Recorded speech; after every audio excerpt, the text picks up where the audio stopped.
Amis téléspectateurs, bonjour. Je suis ravi de vous retrouver ce samedi pour vous parler de choses qui nous concernent tous. Mon émission de samedi dernier a provoqué quelques inimitiés à mon égard. Et il y a un internaute qui m'a même envoyé un message en me disant que j'étais un tambour à deux bondas. Vous savez ce que c'est qu'un tambour à deux bondas? Un tambour à deux bondas, c'est le matalon. C'est ce que les hindous utilisent, les Indiens utilisent dans leur cérémonie, le gros tambour qui fait deux fesses, quoi, un tambour à deux peaux. Et bien voilà, parce que j'avais dit samedi que non pas que j'étais celui qui réclamait que tout le monde se vaccine, mais que j'avais opté pour soutenir mon cousin Serge Romana. Comme je vous l'ai dit, Serge Romana est mon cousin, sa maman, Germaine Montpierre, ça va de soi, était très proche de moi et on se voyait souvent. Donc, je maintiens ma position, je soutiens Serge Romana et je ferme la parenthèse pour vous parler d'une activité professionnelle qui actuellement a le vent en poupe, mais qui a connu quelques soucis avec la COVID-19. Il s'agit de la logistique. La logistique est une branche du transport international qui vous permet de prendre une marchandise au bout du monde et l'amener en Guadeloupe en respectant un certain nombre de techniques. C'est le transport international. Si vous faites une marchandise sortie en Afrique du Sud, au bout de l'Afrique, en Afrique du Sud, pour faire venir en Guadeloupe, il faut avoir des démarches particulières. Déjà, pour faire sortir la marchandise d'Afrique du Sud, il faut que vous ayez un transitaire en Afrique du Sud qui se charge des opérations pour le fret, le dédouanement à l'exportation, le choix du mode de transport, avion ou bateau. Et il y a des fois même, il faut faire des transports combinés, c'est-à-dire la voie fluviale ou la voie ferroviaire ou la voie terrestre pour arriver au lieu d'embarquement. Pourquoi je vous en parle? C'est parce que dans un récent rapport, la semaine dernière, il est indiqué que la logistique représente actuellement en France 10% du PIB, avec un revenu de 200 milliards et 1 800 000 emplois. Je suis logisticien. Je suis passé par le CESTRAL, qui est le Centre d'études supérieures de transport et de logistique, où j'ai obtenu mon diplôme. Avec ce diplôme-là, j'avais été engagé directement par Air France, Guadeloupe. D'abord, Air France France, qui m'ont orienté vers la Guadeloupe. Et j'étais nommé adjoint du chef d'exploitation au boulevard Légitimus. J'ai fait quelques mois à ce poste, puis on m'a envoyé à l'aéroport au service des opérations. Le service des opérations, c'est le service qui s'occupe des vols, la programmation des vols, vols passagers, vols transport, etc., transport, fret, tout. Et ensuite, j'ai été envoyé au fret, mon responsable de service, mon directeur de service, qui était directeur du transport, fret, Éric Maes, qui a fait de moi l'un de ses principaux collaborateurs. Tout ça pour vous dire que la jeunesse guadeloupéenne, qui est en voie de recherche d'orientation, devrait penser au transport international. Il y a du boulot là. Le transport international vous permet d'étudier les problèmes douaniers, les problèmes de coûts. Parce que la logistique, c'est déterminé à partir d'un pays exportateur le meilleur prix de revient en matière de transport au pays importateur. Donc c'est une technique qu'il faut apprendre.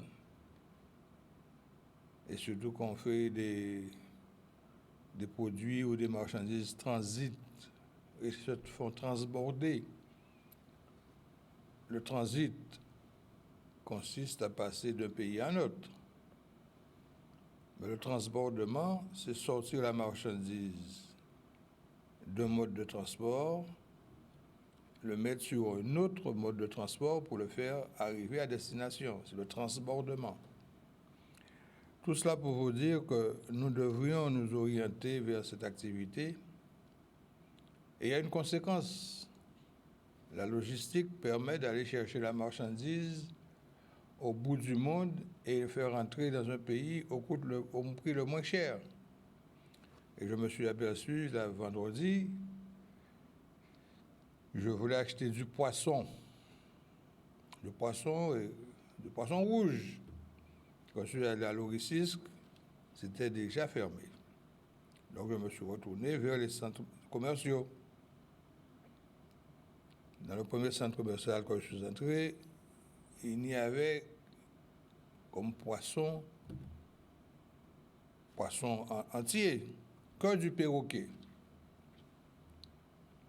Autrement, on pouvait trouver des filets de vivano, de la dinde de dorade, de la coupa, autres poissons, mais toujours en filet ou en petits morceaux, mais pas de poisson entier.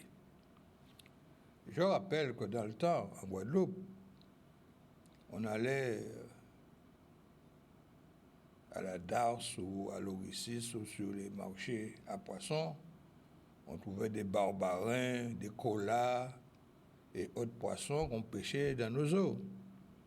Mais maintenant que la mondialisation bat son plein, les importateurs cherchent partout à avoir des produits de grande consommation et aussi à des coûts hors compétition.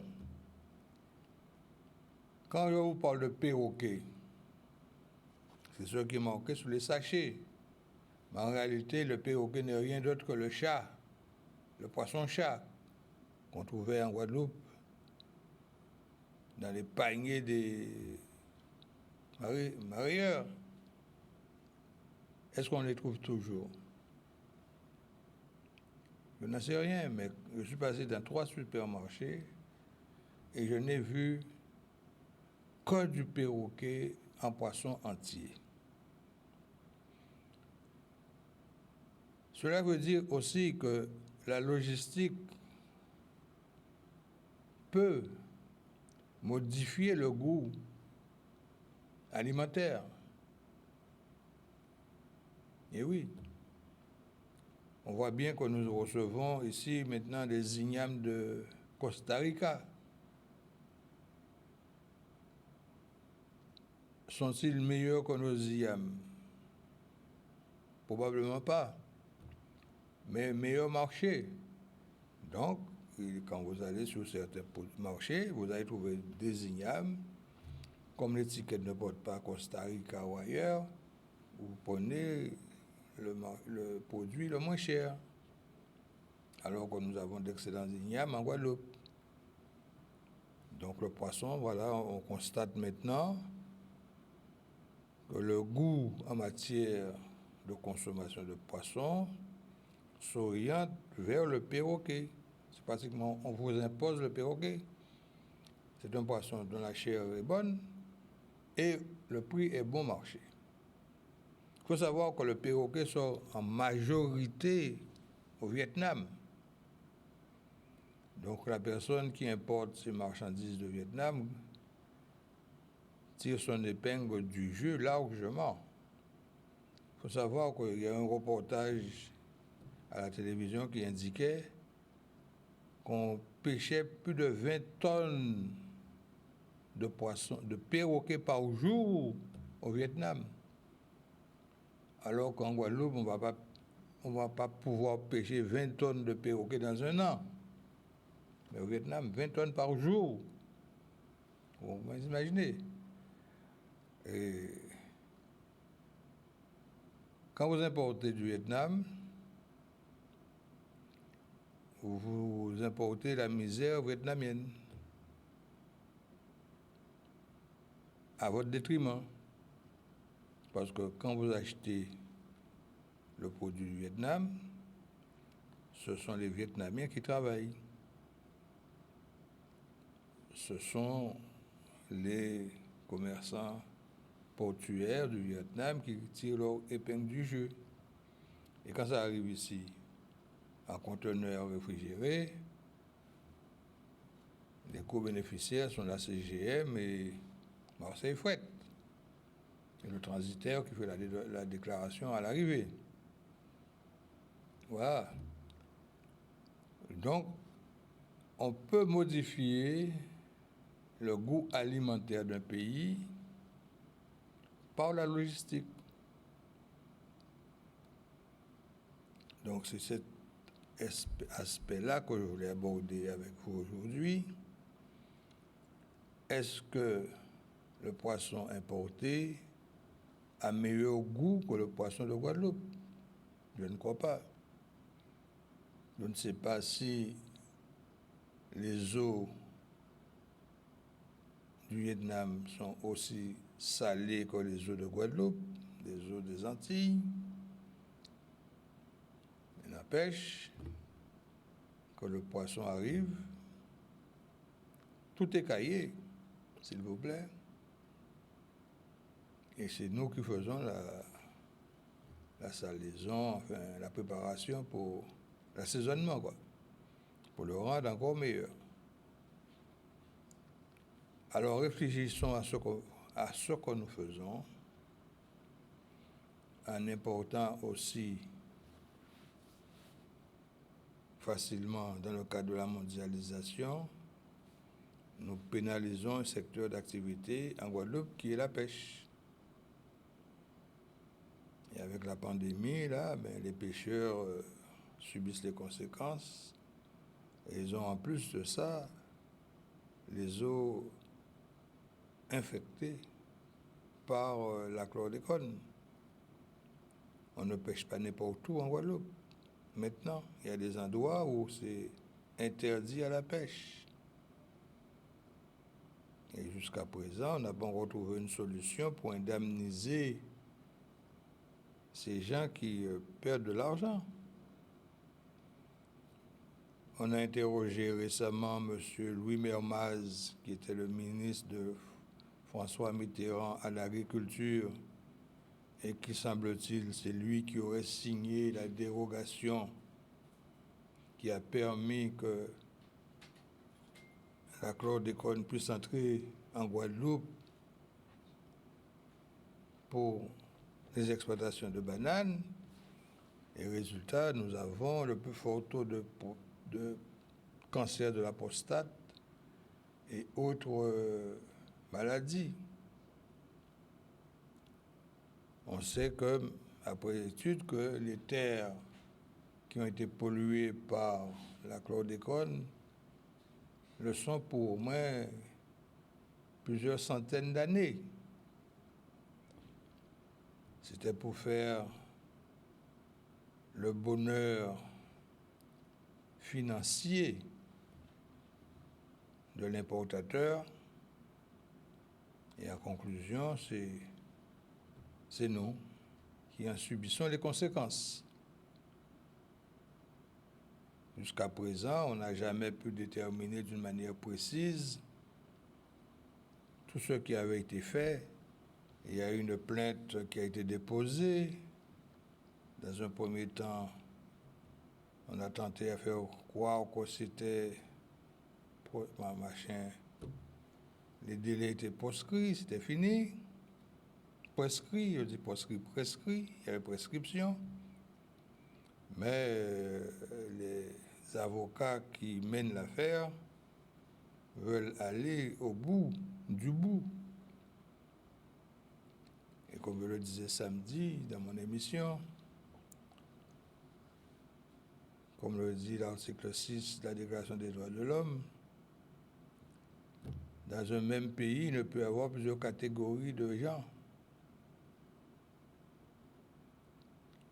La loi s'applique pour tous. Et si il y a des gens qui ont tiré profit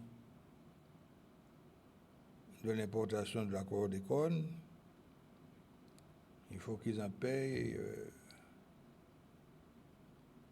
les conséquences financières, parce qu'ils ont gagné de l'argent. C'était pour soigner la banane. Donc on soigne la banane. Certes, la banane était protégée, mais l'homme n'était pas protégé. Les ouvriers de la banane n'étaient pas protégés. Et finalement, c'est nous tous qui payons les conséquences. Alors que c'est un groupe de personnes qui ont tiré le maximum de profit. Écoutez, nous en parlons librement. Je sais que je me ferai encore des ennemis, mais ce n'est pas un problème. J'ai 80 ans. Le peu de temps qui me reste encore à vivre me permet justement d'avoir la liberté de parole, de dire ce que j'ai à dire. Et si on me poursuit, eh bien écoutez, les tribunaux sont là et je me défendrai. Mais tout ce que je dis, je le prouve. J'ai les éléments pour le prouver. Qui aurait pensé que c'est un ministre de François Mitterrand qui aurait signé une telle dérogation? Le grand François Mitterrand,